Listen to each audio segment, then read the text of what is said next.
a 20th birthday celebration. So that's going to happen in August. So that'll be really fun. And today is a celebration, but it's an honoring service. And our focus is on thanking Pastor Tom and Barbara, Mum and Dad, for what they've done. But part of that is also, for some of you who are newer to our church, maybe just telling you a few stories of how the church began. So Dad brought me on one of his ministry trips to Australia in like 1999, I think it was. And I was looking for a place to go to uni. I wasn't quite sure where to go. And Dad said, why don't you just come with me on this trip? And I really feel like, God's going to do something in your heart. So it was the first time my dad's ever taken me on a ministry trip, and the last as well. I wonder why. No kidding. So I boarded the flight with Dad to Australia. I had no idea what to expect. This is before social media. This is before YouTube. I mean, it was a while ago, right? 1999. It doesn't feel like it, but it was. So it wasn't like I could just check out, cool places to go on Instagram or whatever. My knowledge of Australia was limited. But Dad had come here as a kid. I remember him bringing me home books like the Graham Base books. My granny lives in Gullah Gulch. And how to make wombat stew. And I remember we grew up in Africa, so I remember looking at these books and thinking, these animals are so weird. Like, I'm used to lions and rhinos, we'd see those, and for some people that's, and I was like, a wombat? He's just round and hairy, but he's cute. And kangaroos are amazing, and there's this red, dry dirt, and that was what Graham Base had put in his book, so that's what I thought. But coming to Australia, my mind was blown. We arrived in Sydney, and I think Dad was doing a conference with someone in Parramatta and then in Chatswood. And so I remember getting the ferry from Parramatta all the way into the city, and I remember walking around the city one day while Dad was doing a day conference. I took the day off and came exploring by myself. And I found a cafe in the Rocks. I think it's still there. And I sat there and I was like, I think I'm home. I can't explain this feeling, but I don't know how I'm going to tell my parents. But I love it here. There's something about this place is home. Anyways, long story short, I got lost. Dad's preaching. He's freaking out because I hadn't come home, back to the conference in time that night. And I didn't have a mobile phone. Okay, so, I was somewhere in this new city lost. Anyways, I remember breaking through the doors, coming through the through the auditorium, and I remember him going from the stage and then carrying on preaching. And that night we had dinner. I said, Dad, Sydney is amazing. And so from there, I looked at places to study. I landed up coming to C3 Arts and Bible School. And I was there for 3 years, and then I carried on my studies with, I think it was Hillsong, but through Sydney School of Divinity. I got my bachelor, but during those years of studying and living here, I got a phone call from Mum and Dad one day, and they said, we've got news for you. And I said, oh, yes. What is it? I thought, oh gosh, another move, or it can't be another baby because there's already enough of us. So I wasn't quite sure. And then they said, well, we're moving to Australia to start a church. And I remember going, what? I mean, I was thrilled actually, because to have Mum and Dad here was amazing. I was here as a student for 2 years by myself without them. And it's hard. It's hard to be that far away. Anyways, so that is sort of how it began. So Mum and Dad arrived in, when was it? February 2000? 2002. And they started looking for a place to start the church. They chose Mossman. I mean, we're newbies in Australia. We didn't know anything. We didn't know, anything. But they started the church, and they moved over, and they sold everything they had, and they came. And I think one thing that strikes me and my brothers and sisters was their bravery to do such a huge, massive life change. Dad was in his 50s. Mom would have been in her late 40s. That's a big thing to do with a family at that stage of your life. But they really believed that God had spoken to them. And so for me and my siblings, it's such an example of courage and faith to follow what God says. And also, God's got plans for you no matter what age you are. You can send you across the world in your late 50s or 60s. It doesn't matter. If he's got a plan and you are willing, it will happen. Amen. So the church started. There's some people here who came to our first service, and that was amazing. You'll remember the Bennetts. I think Paul and Sylvie, I don't know if you were there, maybe just after. But it was really amazing. But to begin a church takes a lot of courage, and it takes everything. And I know my parents put everything on the line for it, financially, emotionally, physically, in every way possible. And honestly, you advertise on a flyer, you're having a meeting, you don't know who's going to pitch up. Can you imagine? You don't actually know who's going to come. And we were so blessed because on that first day, we had quite a lot of people. It was a miracle. It was amazing. But it takes courage. And it takes courage to step out into the things that God calls you to do. Just because God tells you to do something doesn't mean that it's going to be easy. But he is going to meet you there. But he does require you to grow and to step out. So since City Life Church has started, it's touched so many people's lives. Vim and I found some old photos on Facebook, actually. We were going through them the other day. And so many faces. A lot of people have moved away or moved up or down the coast, overseas, interstate. But just to see their faces, and there's a photo of Luke, actually, the Pedersen family. He was like this big, and now he's this man. And it's just amazing to see, you know, and Rachel and just all the children that have come through our church, are, you know, from the beginning are adults now. 20 years ago, they were like 2 or 3 years old. And so when you see that, it's amazing. And the faithfulness to run a church week in and week out. And I've said this before, Dad and I, we went for a walk to Manly one day. We were watching the Manly ferry. And I'm like, Dad, that thing runs all the time. Like even in stormy weather, unless it's crazy, it's just always there. And I said, it's kind of like us in the church. We're just there. You just stay faithful to the call and you pitch up no matter what. And I really feel like God blesses that. But, you know, whatever business you run, and lots of family businesses are like this, you just keep going. You keep going and you keep going and you keep going. And there's something that builds a resilience in you. And when you see your parents do that, it builds something in you to watch that. Is that unfailing spirit to just keep going no matter what the weather, no matter what the circumstances. And it builds something inside of you. You know, bravery to pioneer, and I'm trying to create a sermon out of this. It wasn't difficult, but you know, it's really a special morning. But bravery to pioneer has happened throughout the ages, and God has always asked men and women of God to do something that requires courage. So I think one of the greatest, or one of the attributes that I've found very honorable, and something that I've always hoped that I would be, but something I know my parents are, is brave. The Bible, Jesus, you know, God tells us, be brave, be courageous, do not be dismayed. If you look at 1 Chronicles 28:20, then David said to his son Solomon, be strong and courageous and act. Do not fear nor be dismayed, for the Lord, my God, is with you. He will not fail you nor forsake you until all the work for the service of the house of the Lord is finished. And I really felt like that was the Lord speaking to me as I take over the church from Mom and Dad with my husband, Vim. I feel like that's a scripture, something my dad would say to me. And, you know, it was David was saying this to his son. Do not be dismayed. Do not be afraid. Be courageous, no matter what goes on. For he will not forsake you until all the work of the service of the Lord of the house is finished. And then Joshua, when you go to Joshua 1, verse 6-9, it says, be strong and courageous, for you shall give this people possession of the land which I swore to their fathers to give them. Only be strong and very courageous. Be careful to do according to all the law which Moses, my servant, commanded you. Do not turn from it to the right or to the left, so that you may have success wherever you go. This book of the law shall not depart from your mouth, but you shall meditate on it day and night, so that you may be careful to do according to all that is written in it. For then you will make your way prosperous, and then you will have success. And, you know, it has taken bravery and courage to start the church.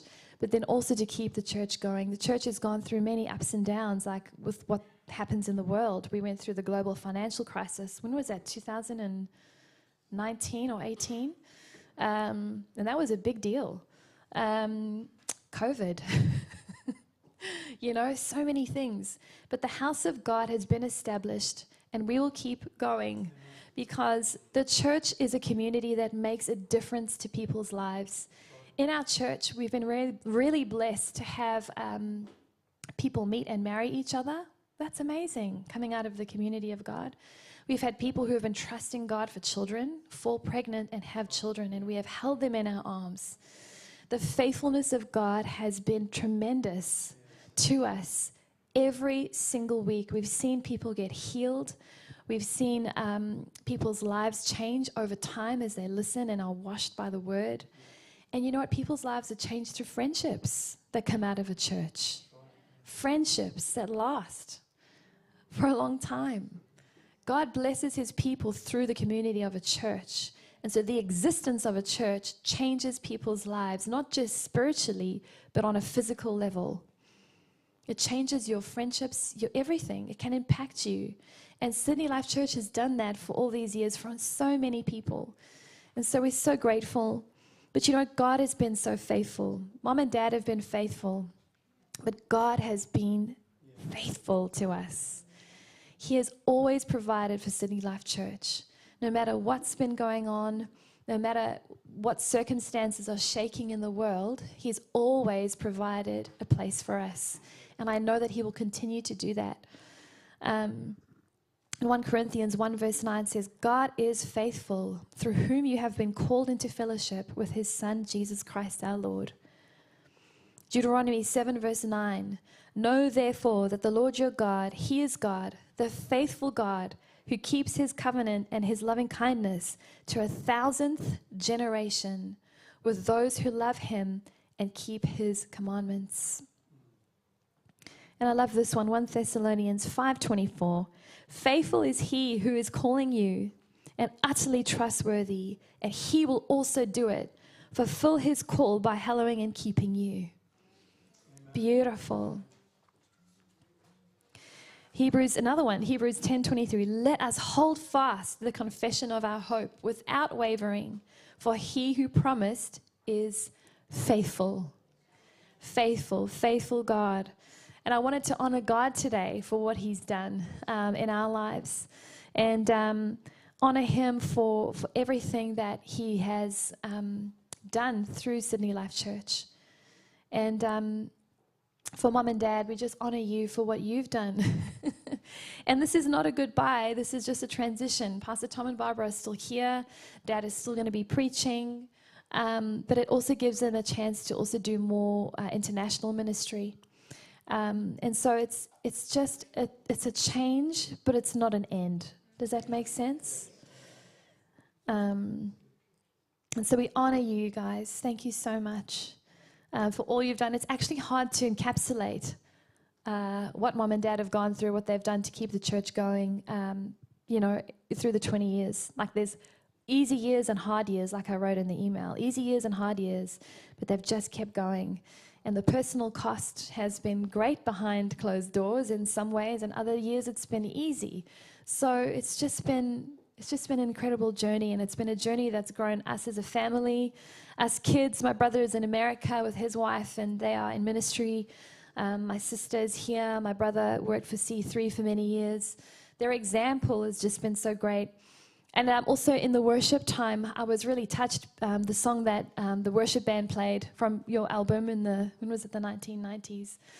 I remember being at that recording when I was about 12 years old.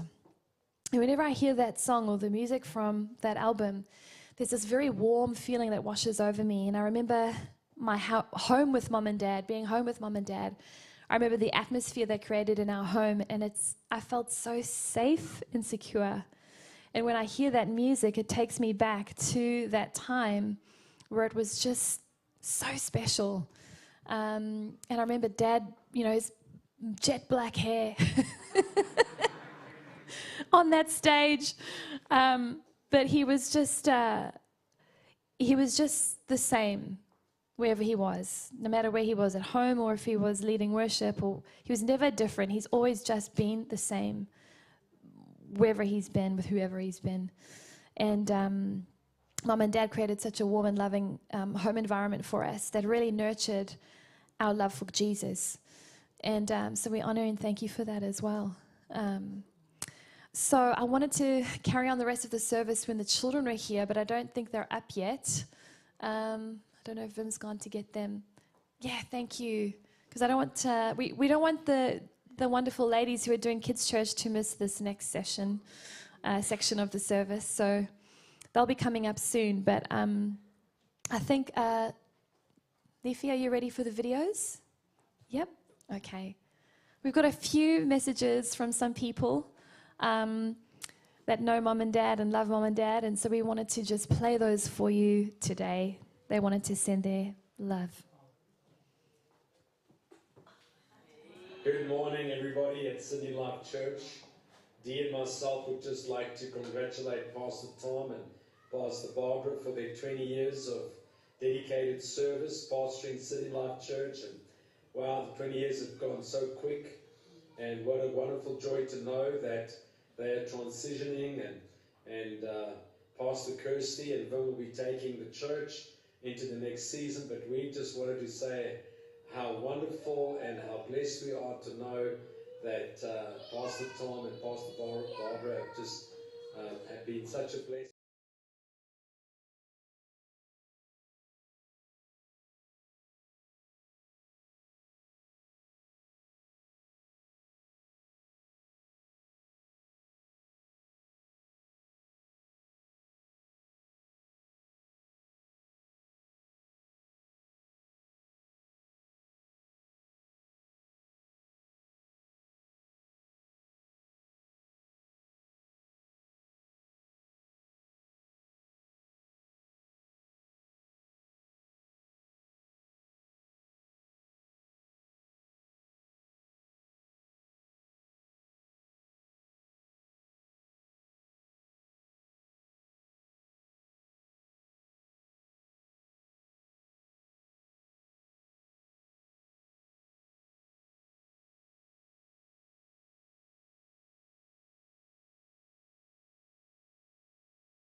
obedience to the Lord on that journey.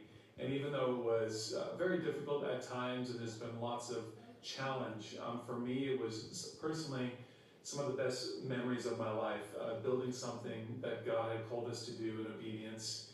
And I've personally seen so much fruit come out of that season. There was a lot of growth in me. There was a lot of learning. And I especially learned so much from you, Mom and Dad, especially your faithfulness in just continuing in every season, no matter how hard, in your love and compassion for people, and your passion for building a church, as God has called us to do. And so I just want to thank you so much. And I have a few memories. You know, I know at one point we were at like 4 or 5 different venues. We had church at the zoo on Sunday, which we set up for. And then we had Tuesday band practice at the bowling club. And then we had a Wednesday prayer meeting at the art gallery. And then Friday youth meeting at another venue, which I can't remember the name of, but it was like the Scout Hall down in Mossman Bay. So there was a lot going on, but to be honest, it was a joy. There was so much excitement in what God had called us to do, and the people God has called us to serve in Sydney and in the Mossman area, and where we've been over the years. And so I just want to thank you again. Thank you for your faithfulness. Thank you for your love, and thank you for teaching us so much in our journey of ministry. Hey, after some technical difficulties, here I am, and David's behind the camera, but I just wanted to share from my own heart just my gratitude and how much I love you, Mom and Dad, and I'm so thankful to be a part of your family, to benefit from having you as another set of parents, and having you as my pastors and mentors, and our greatest fans and supporters who champion us in everything we do in life. So thank you for setting the example of obedience and steadfastness, and just being those we look to, who have done life so well, living for God and living according to the kingdom. You are certainly like a lighthouse in stormy seas, where we can just look and know there's a way to do this well, a way to do this right, and we just are so appreciative and so grateful for you. We're so glad that you made the choice to say yes in planting Sydney Life Church, and just so excited for you, Kirsty, and them. We just bless you. We bless you on this new endeavor, and yet just being able to pick up the baton for something that's been established and has legacy attached to it, while you carry something new and beautiful for the seasons ahead. We just know you're going to do such a great job. You hear from God, and you yourselves are faithful and obedient. You carry that well, and you have a great example that's lay the foundations before you. So we know that God is in this, and that He is blessing this, and that it's going to be very fruitful. We love you all. We miss you, and we can't wait till we can come visit again soon. Bye. Hi, everybody. That was awesome, wasn't it? Just to see and hear from them. So, Mom and Dad, we love you. This is a celebration of faithfulness today. And so, church, thank you. We sent an email, and most of you have been so generous. So we thank you for what you've given towards a gift for Pastor Tom and Barbara. So we are going to unveil it now. So my beautiful husband, Vim, if you would come down, please. Mom and Dad, if you want to stand, we're just going to show you the church. It's a token of our gratitude for all the years of service.